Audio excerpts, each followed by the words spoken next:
kadambuan. Dini lamang sa Balitang Agaryo ng Department of Agrarian Reform. Kada Miyerkules alas 10 sa buntag sa RMN stations nationwide.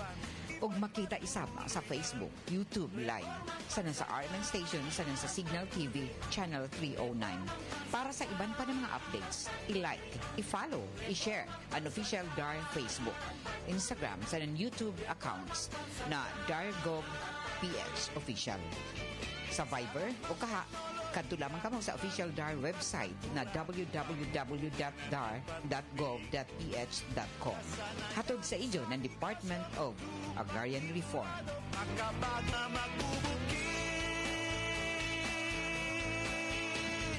Susi ang asenso'y maunlad na kanayunan.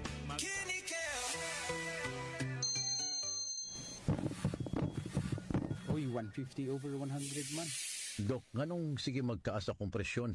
Mr. Laban, tungod ni sa imong chronic kidney disease o CKD. Ay, Papa, ayaw ka pala ka. Nagkadugo ko sa kidney care. Daghan ko og maayong benepisyo ni ini. Natural ingredients pa gyud sama sa pomegranate. Mahal ko, suportahan ka na mo pirmi sa imong pagpaayo. Kidney Care, alagaan ang imong kidney, alagaan ang imong kinabuhi. Mahalagang paalala, ang kidney care ay hindi gamot at hindi dapat gamitin panggamot sa anumang uri ng sakit. Likayi ang dialysis o ubang problema sa kidney. Mag-Kidney Care. Gusto ba ninyo creamy sarap na handa para sa pamilya? Kaya kini nato diskartihan nga dili bugat sa bulsa. Tungod kay aduna nay, Bag-ong Carnation Everyday Creamer. Tag 39 pesos SRP na. Mao nga ang simpleng bag of note ug fruit salad. Pwede na himuong creamy surpresa ra. Halal certified pa. Taraway na. Carnation Everyday Creamer. Creamy sorpresa rap. 60 radio stations nationwide. 1,000 plus news anchors, commentators, and DJs nationwide. 5,000 plus reporters and correspondents nationwide. RMN. Radyo mo nationwide. Ang totoong nationwide news network sa Pilipinas. Sa Surigao, DXRS 918. Tatak, RMN. Radyo mo nationwide. Oras sa to da sa ato na smart dishwashing paste bawat pahid linis sulit smart dishwashing. Tatak alas 8:31. Dire-diretsong mga balita. Dire-diretsong komentaryo. Gay Chew. Sa straight to the point. Marajaw na buntag na sa basa Ijo Tanan na dini sa second portion sa ato programang Straight to the Point. Para kuman na adlaw Biyernes na. Pizza 19 ng Setyembre 2025. O kumusta na tanan nato ang mga suking tigpaminaw sa 54 ka mga barangay sakop pa dinhi sa ato syudad. Ato na sayran na kasarangan og init ang gihapon ang tibuok ka syudad ng Surigao. Pero panagsa ada ay mga pagtaliktik o pag-uyan-uyan labi na sa kaponon o kagabion. Og kutob sa maabot sa ato Sibya didon sa Siargao, Dinagat Province, Southern Leyte, sa mga kalungsuran sakop pa dinhi sa probinsya ng Surigao del Norte. Kumusta kamutanan?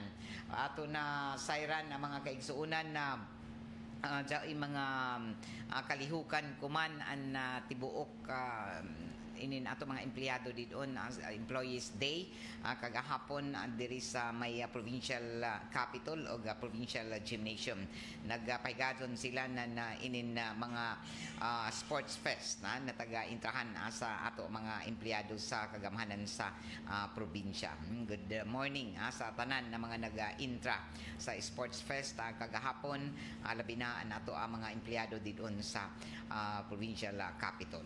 Og kuman na adlaw ato isab na sayran na daoy bisita ang kagamhanan sa syudad. Kuman na adlaw sa pag-kumpirmar isab ni Vice Mayor Alfonso Pon sa Kasura tagalauman na mo bisita sa kuman na buntag diyon daon sa ato City Hall an Associate Justice ng Korte Suprema. So gikatakda nato ini pagisayran unoy ijab unoy isab ka matud pa inin katudluan sa ida pagbisita dinhi sa ato syudad.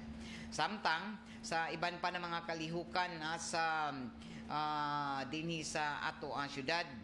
Gipangandaman na isab ang komanda na City Tourism Cultural Affairs Office. Pinaagi na sa ato City Tourism and Cultural Affairs Officer Roslyn Merlin ang gikatakda na mga inin kalihukan isab. Human naman ang bunok-bunok Marajaw Festival pero waya pa matapos ang mga kalihukan kuman na buyan. So maya pa sa ato na hipos na mga impormasyon gikatakda na magpadadyon pa ang mga kalihukan kuman na tuig sa ato selebrasyon sa Charter Day o sa inin pagpaygadon sa National Tourism Week next week. Sunod na semana dya upay ipahigadon ng mga kalihukan ang Tilaw Food Festival. So ato na sayra na intrahan ini sa ato mga tinunan, lakip na mga establishmento o mga eskwelahan din sa ato ang syudad. So inintilaw Food Festival i-celebrar gud ini nato kay daghan ini mga lami na mga hinimo na mga recipe, mga pagkaon ng mga Surigao-non. So pila na ini ka tuig na nagpahigadon sa paghimo ng inintilaw festival. Sa una Agosto ini sa Dilipan Charter Day pero kuman liwas na sa pista tungod kay grabe naman gud ang mga aktibidad gikan Charter Day o sa inin kapistahan. So kuman ari pay human sa kapistahan pay ato kalihukan ang Tilaw Festival na diin gikatakda imuon sunod na semana. So dinhi makita nato ang mga lintuan ng mga Surigao-non na diin matawag nato na best of Surigao-non dishes o mga mga ilimnon na hinimo nan inin ato ang mga lumad na mga Surigao-non. So tagpasigarbo gud nato ini kay an Surigao City daghan ang mga mahibayo muluto, lami na muluto, unique na mga Surigao-non dishes.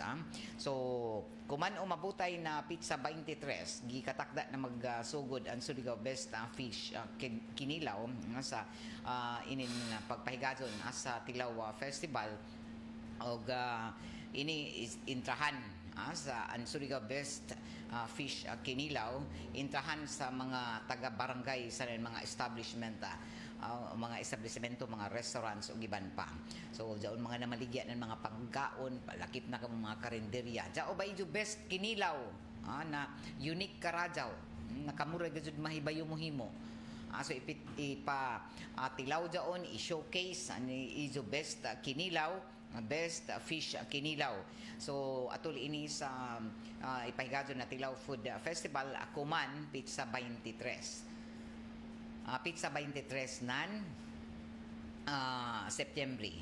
O sa September 24 ang pagpahigadon isab sa Surigao Native Delicacy intrahan sab ng barangay o school mga school sa school category ja isab Surigao Best Shellfish Kinilaw sa intrahan ng barangay o establishment category and wine mixing cocktail competition ini Nipa Ram amo ini ang taglaong panjang gani Nipa nagikan sa Higakit amo man siguro ini Higakit Ram.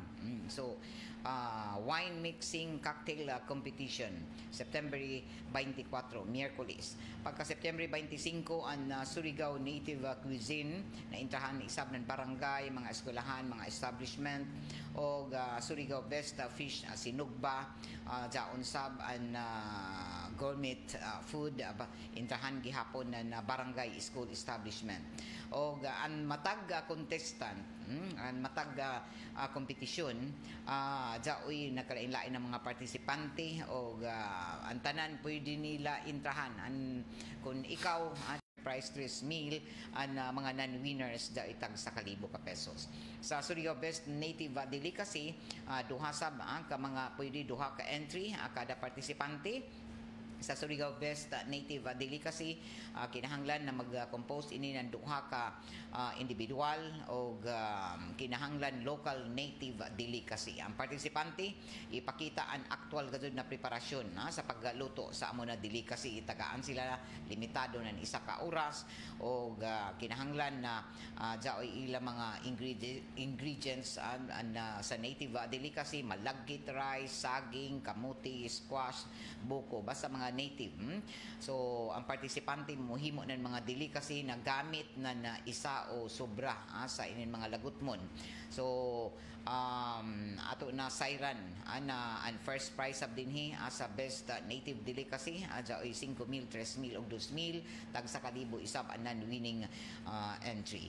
Ang Surigao Best Native Cuisine isab para sa duha ka mga entry, pwede kada duha ka entry kada partisipante ang taga-tugot o kada grupo ang mag-compose ng duha ka mga individual. So ipakita ang actual matud pa pagluto, preparasyon sa inin best native cuisine. O kinahanglan isab na i-highlight ang Surigaonon o Filipino culinary heritage o lakip na isagol nan ini ang mga local ingredients. First prize sa Surigao Best Native Cuisine, 7,000, 5,000, 3,000 o gaja 1,000 na para sa non-winning participant. Sa Surigao Best Gourmet Making, isa pa-premium na 7,000, 5,000, 3,000, 1,000 sab ang non-winning entries. So sa Surigao Best Gourmet Making, i-challenge ka mo sa pag-prepare ng inin mga putahe na gamit ang bangos, isip base na amoy gazud ingredient o isa ka oras gihapon na izo ini ipakita ang preparasyon sa pagluto nito. So sa wine mixing cocktail making, para ini sa mga original cocktail recipe na may maximum of 5 ingredients, lakip na ang mga drops and mga dashes. So kinahanglan na magdaya ka mo ng kaugalingon nijo na ilimnon na lakip na mga mixer gamit nijo o ang required na base ingredient anipa ram. O mag-prepare ka mo sa inyong mga entry on the spot, suyod lamang sa 3 minutos sa inin na wine mixing cocktail making. O jaoy pa-premium nan ini na 5,000, 3,000, 2,000, 1,000 para sa non-winning entries.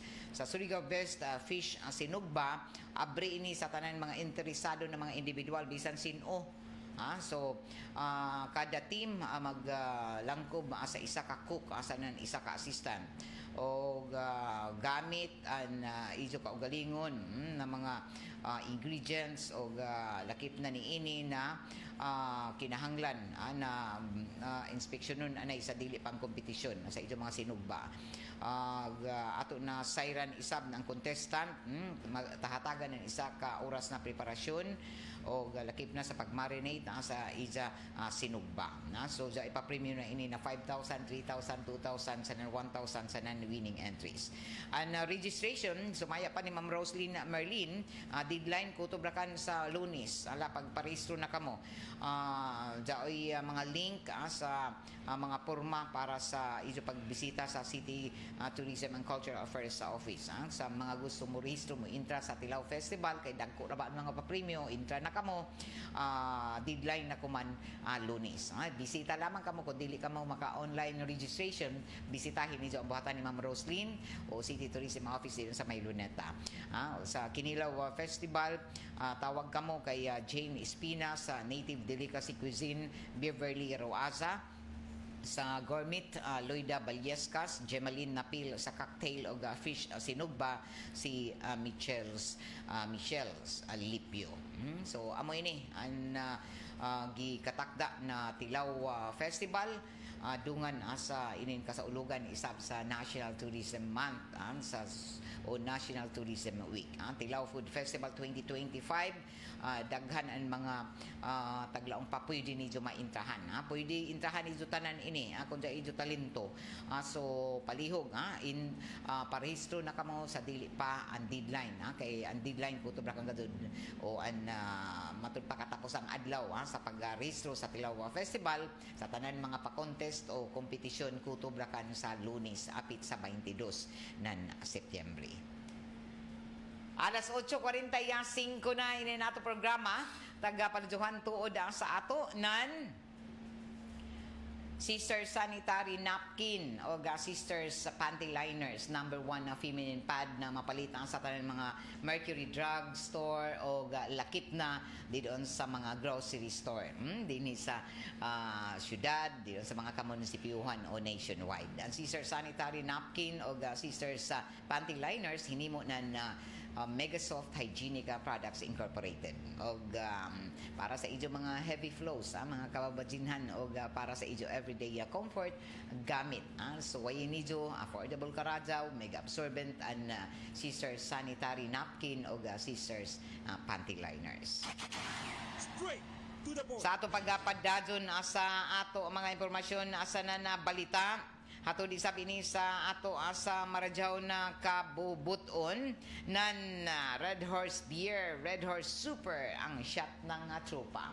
Sa ato pagpadadyon sa ato mga impormasyon na asa na balita ato na sayran na padadyon na kuman na tagan anan katinawan isab nan nanguyo sa Department of Public Works and Highways Secretary Vince Dizon og may kumpirma kuman na jaoy DPWH Secretary o matud pa jaoy 17 pa ka mga kawani o empleyado ng ahensya sa DPWH ang tagpaubos na kuman sa preventive suspension tagsuspindi na sila sa Office of the Ombudsman. So jaonay 17 jaoy nadugang ng 17 ka mga kawani ng DPWH ang tagpaubos na sa preventive suspension ng Office of the Ombudsman. O sumaya pa ni Secretary Dizon ang mga nasuspindi na kawani kabahin ini nalakip ini sa mga tagsangatan ng kasong graft sa Ombudsman na dato nakalabay na si Mana tungod sa matod pa maanomalya na flood control projects. O tagbutsyag ni Dizon ang mga natagsuspindi na kawani gawas sa kanhim District Engineer Henry Alcantara, Bryce Hernandez ug JP Mendoza na nauna na niya na tagpatangtang sa DPWH. Og sumaya pa sa kalihim na istorya na sa media ang acting ombudsman Dante Vargas og ini mismo ang nagkumpirma na naipadaya na ang suspension orders kagahapon.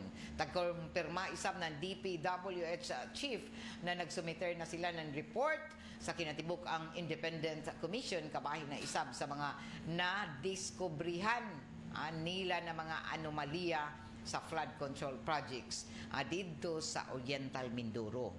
Lahi sa binin sa Mindoro, lahi sa Bulacan. Ya, pa ini malakip ang iba ng mga lugar dinhi sa Pilipinas. So ini ang may pinakabag-o na mga kalambuan kabahin na ini sa padadyon na investigasyon sa matud pa maanomalya ng mga flood control projects.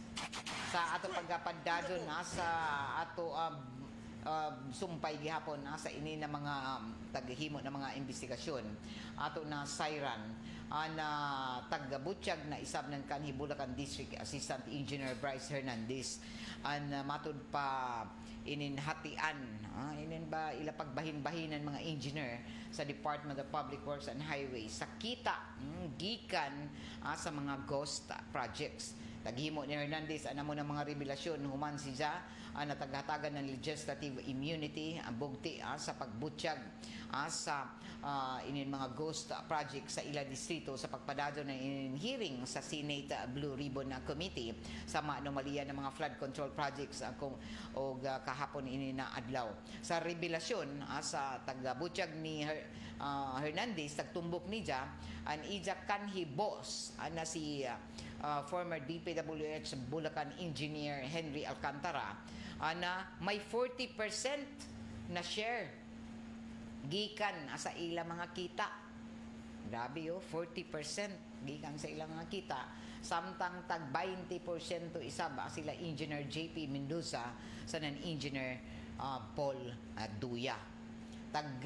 Explicar pa ni Hernandez na ang pagtaas ng grease money ang isa sa rason kung uno sila matun pa nakadesisyon na mohimo ng mga ghost projects. So in grease money ba ang pagtaas ay nakadako. Kung sa una is kamilyon ra nahimo na G's nantud 20, 30, 100 million nagkadako. Amo na sila nakahimo nan ini tungod sa ining pagtaas nan ila mga bahin an ila ba bulsa. So magbahin-bahin sila maghimo-himo kunuhay sila na ja oy proyekto pero ba ja tagbahin ra nila an pundo.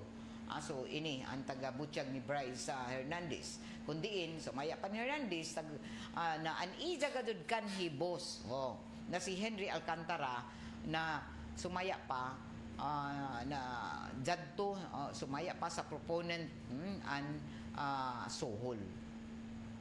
So matod pa ni Hernandez tagbutyag na ija kanhi tagbutyag bada sa ija kanhi boss na si Alcantara na nakadto sumaya pa sa proponent an tanan o inin mga sohol.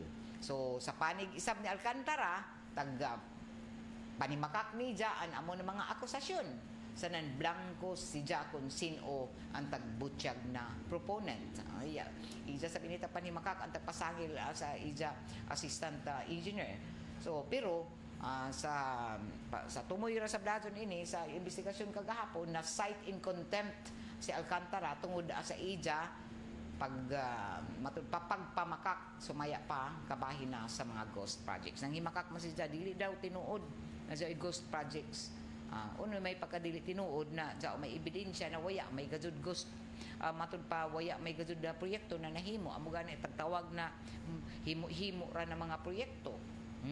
So nang himakak si ja matud pa na cite in contempt si ja tungod sa ija pagpanhimakak so og lakip na sa ija matud pa pamakak dili ko nang himakak pamakak namakak si ja kabahin sa mga ghost projects. Waya kadto si ja mo angkon na ja mga amo ini na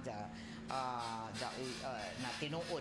So siguro sa padadon ini bisan pa man kung ja mga ebidensya batok sa ila taga-butsyag ni inin amo na district engineer na tangtang na district engineer na way kamatuuran inin mga akusasyon batok sa ija kay nang himakak naman sab si ja matod pa ni ja na waya si ja isa tagpasangil sa ija na assistant engineer dili daw tinuod blanco daw si ja blanco pasabot na wayay ija kahibawanan kung sino ang taga-butsyag na mga proponent pero na cite in contempt gihapon si Alcantara tungod kay namakakman kabahin na sa inin mga ghost project. So ini amo yung mga pagabutsyag kuman o taghanapan na kuman na nadugang pa ng mga ebidensya batok na inin amo na mga opisyal o taga-butsyag isab na daon na yung mga freeze order isab sa assets na yung mga konektado sa flood control anomaly. Taga-patuman na kuman ng AMLC. So, taga-butsyag kuman, tagpatuman na ng Anti-Money Laundering Council ang pag-freeze sa 135 ka mga bank accounts sa 27 ka mga insurance policies ng mga individual sa ng kumpanya na labigit sumaya pa sa anomalya sa mga flood control projects. So, kuman mas no grabe ang mga matud pa na butsyag diyon sa Senado labi na sa padadyon na investigasyon kabahin sa mga flood control projects. Sa ato paglapadadyon sa ato mga impormasyon asa na balita ato na sayran isab mga kaigsuunan na mihimo isab ako man anan pagtambong mi tambong isab sa Department of Justice DOJ an actress na si Gretchen Barito para matud pa sa preliminary hearing sa kaso ng mga missing na mga sabongeros. Si Barito ang isa sa tagapadayhan ng subpina ng Department of Justice para sa reklamo na multiple murder o serious illegal detention na tagasang-at ang mga pamilya ng mga nangawaya na sabongero. O I trust lamang nabati kay Barito sa diyon na taglang matud pa tag-adjuan siya ng komento sa pangutanan ng media kung nagtuo ba siya na mahimong nga patas ang investigasyon. Ang legal counsel ng actress na si Attorney Alma Malyunga ang nagpahayag para sa tagsang-at na counter affidavit.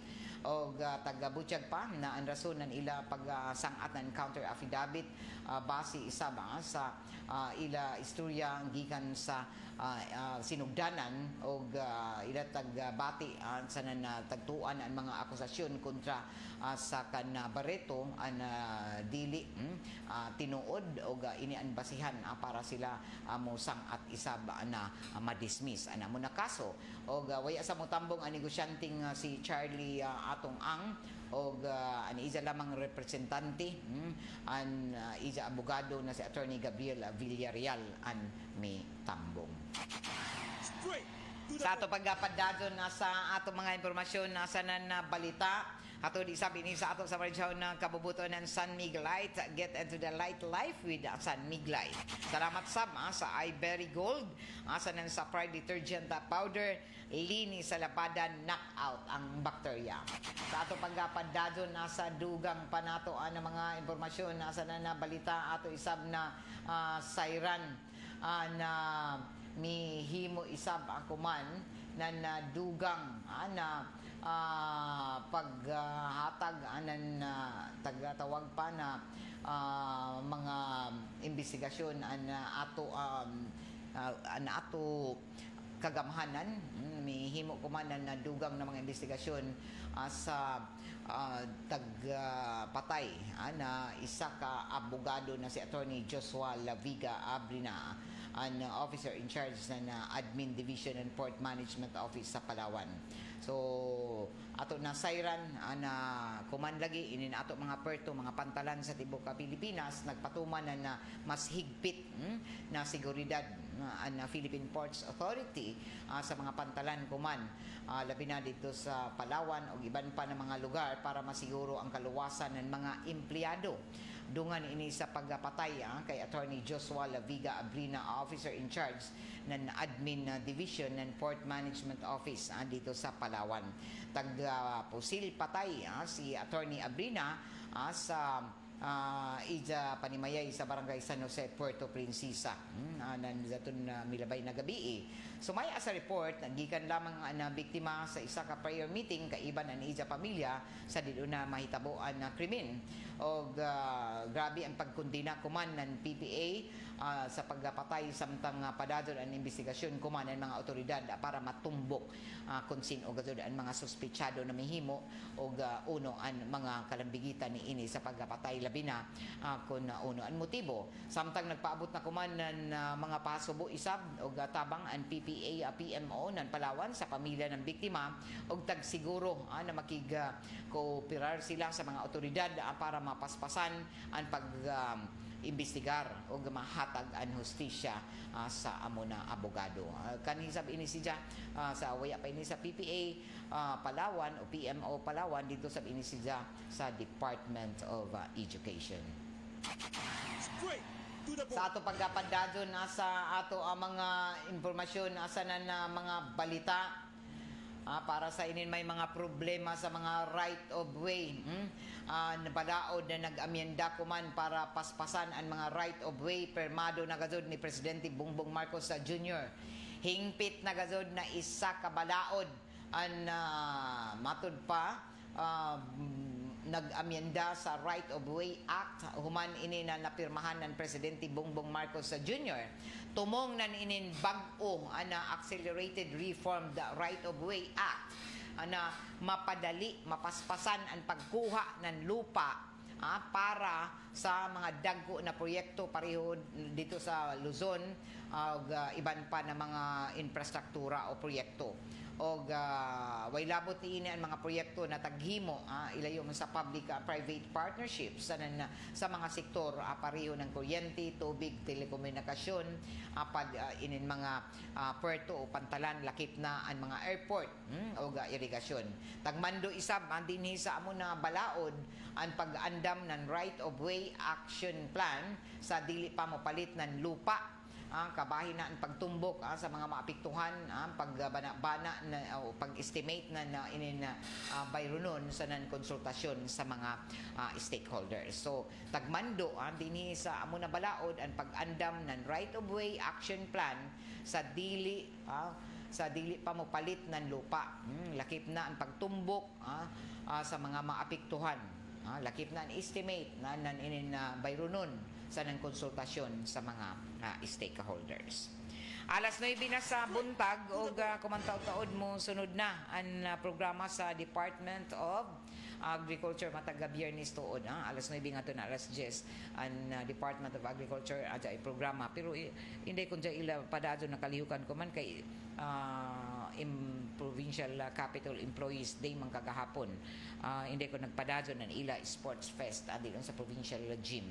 So ato uyaton taod-taod amo sunod na ang sinimanan na programa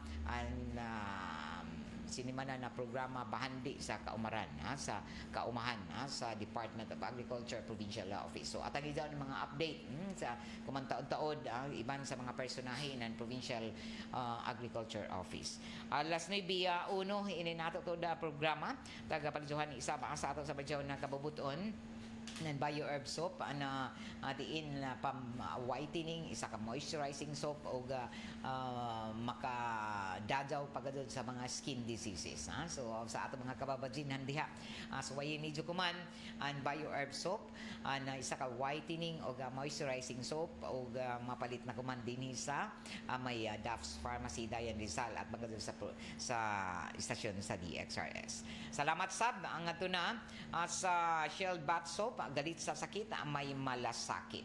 Ako tuod taga paybayuan na tanan na mga nanay diha o bisan sino na namati ako man kay nagpaygadon kami ng padadon sa mga kalihukan sa RMN Foundation 13th anniversary celebration o gadungan nan ini ato pagpili para sa Teachers Month ato gi katagda na himuon ang pagpili sa ato mga preschool teachers hangtod na hangtod na grade 3. So an idol ko si Teacher 2025 isa ini ka matud pa proyekto na RMN DXRS and sa RMN Foundation para pasidunggan ang ato mga outstanding na mga early childhood educators sa tibok Pilipinas ini adungan sa kasaulugan kuman na buyan sa Oktubre sa National Teachers Month. So para an kuman na tuig ato pasidunggan ari kita magpili na idol ko si Teacher 2025 sa ato pilion na mga early childhood educators. Daton ba mga nagtudlo na mga teachers sa preschool, sa grade 1 to grade 3, lakip na sa kindergarten. Adya pa ijo idol na teacher. Uno man natag idolo man ijo si teacher. Ala i-post daon, itag an RMN DXRS o kaha ipadaya sa amo dinhi sa RMN DXRS para matanaw nato, i-check nato kung angayan ba siya na pasidunggan kung gwapo istorya an ijo kasi natian sa ijo idol ko si teacher sa early childhood nato na mga nominees nijo o pilion nato dinhi kita magpili o kuman Oktubre ato pasidunggan atol sa National Teachers Month. Kamo na nagpili gwapo an ijo istorya sa ijo idol ko si teacher jaoy sa ijo madawat na mga papremyo gikan sa RMN DXRS sa RMN Foundation sa nan gikan sa ACS Manufacturing Corporation. So ang tinguha gadud nan ini na ato pagpasidungog sa idol ko si teacher 2025 para ato ba matud pa mapahalipayan ato ipasigarbo sanan i-celebrate ang contribution ang mga exceptional early childhood educators nato. Inin ato mga maradyaw nato na grabe na mga sakripisyo sa pagtudlo sa mga gagmay nato ng mga kabataan labi na gikan sa preschool o sa inin early childhood nato ng mga educators. So dili lalim inin magtudlo balitaw na inin mga gagmay ng mga bata labi na kay mga hingas lain-lain ang ilang mood o sa ilang mga tantrums. Dili masadyon magmaestra o magmatuto magtudlo sa inin gagmay ng mga kabataan gikan sa kindergarten hantod na sa grade 3. So sin-o man daw ni ijo tag-idolo sa unoy ijo istorya sa idol nijo na teacher na nagtudlo didon sa mga gagmay ng mga kabataan. Istorya ra nijo daon i-share ra dinhi sa RMN na DXRS Surigao para dinhi ato mapili o ato sila pa sidunggan ato sa sunod na buyan na Teachers Month. Kutubrakan kami kuman na Lunes sa pagdawat sa mga entry nijo kung sino ijo matud pa i-nominate para sa idol ko si teacher. So ang pangutana unay istorya nijo sa idol nijo na teacher nandiyato nagsugod pa lamang na matuto sa ijo o sa ijo mga kabataan. Kung nanay ikaw, pwede nimo na i-nominate ang idol nimo na teacher sa imo anak. So ipadaya lamang ang ijo mga istorya o tubag sa pangutana unhon man ijo na pag-intra ang pangutana tubagaran nijo uno ang ijo istorya sa ijo idol na teacher na dato nagsugod pa lamang ka muna matuto. Bisan ikaw, kung ba mo kasi natian ka ni adto sa ijo idol, jaon pa si teacher. Basta sa mga ato mga magtutudlo na jaon nagtudlo didon sa early childhood, gikan sa preschool hangtod grade 3. So, i-nominate jaon ipadayaan ijo mga istorya o tubag sa pangutana pinaagi na sa pag-direct na message. I-DM kami sa RMN na DXRS Facebook page. I-like, i-follow ang RMN, i-share and post na nijo. Ijo dyan pwede nijo istorya doon, i-post din sa ijo account sa Facebook, tapos i-share nijo sa RMN DXRS. Tapos butangi, adyo kalimti, ang hashtag idol ko si teacher, hashtag INTM 2025. Amuro dyan kasimple. Inin idol ko si teacher hatod sa ato cash prize na madawat mga gift pack plaki na ato ihatag itunol ngadto sa ato mahimong idol ko si teacher 2025 kuman na buyan sa Oktubre. Hatod dinhi sa ato ng RMN Foundation in celebration sa 13th anniversary nila og iban sa pagpaludyo sa Department of Education sa BDO Network Bank, Aboitiz Power sa Telos Department of Education, National Bookstore sa Globe, sa Bato Balani Foundation Incorporated, sa Metrobank Purple Hearts Club. So amo ini ang nakiga-partner sa ato kuman iban sa ACS Manufacturing Corporation. So palihog sa mga moapas sa ilang mga entry sa idol ko si teacher, pwede na nijo ini na ipadaya ang ijo mga taggalaong pa mga ijo mga matud pa istorya sa ijo mga idol ko si teacher. So hatod gihapon ini sa ato na ACS og manghinaot kita na antanan na makahatag na ilang mga istorya hatag niyo ma-message kami sa dili paan apit sa 22 ng Setyembre. Kay magpili na kami next week, mag-evaluation na kami, mag-validate para na dinhi mapangandaman kung sino an ato pasidunggan na idol ko si teacher para dinhi sa Surigao. Alas 9:08 og dinhi natapos na nato ang panag-iban sa ato programang Straight to the Point para kuman na adlaw Biyernes na pizza 19 ng Setyembre. So ato lamang paabuton an to taga Department of Agriculture para sa ila mataga Biyernes na programa. So atang-atang lamang kamo kay posible taod-taod amo abot na ato ang mga host sa programa sa Department of Agriculture. Kuman na adlaw Biyernes pizza 19 nan Setyembre. Kaiba na ko diri sa control, J.O. Bataan ug Parlo Fernandez isang nanukad dito sa may transmitter site sa Barangay Sabang. Ako si Radyoman Gaychu. Salamat sa inyong pagpamati. Straight to the point. Ito ang DXRS